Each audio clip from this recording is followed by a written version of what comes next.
নমস্কার বন্ধুরা, কেমন আছেন আপনারা সবাই? আশা করি খুব ভালো আছেন। আমিও খুব ভালো আছি।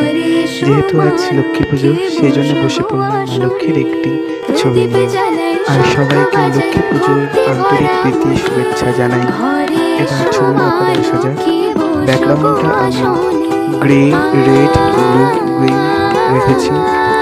ওর মায়ের চুলে আমি রেখেছি প্রথমে ব্লু কালার দিয়ে একটা কোট মেরে নিয়েছি, তারপর চোখগুলো করে নিলাম।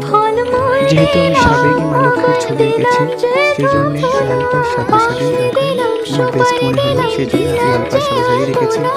তারপর চুলে একটু হালকা ব্রাউন দিয়ে তার উপর কালো একটি কোট মারলাম।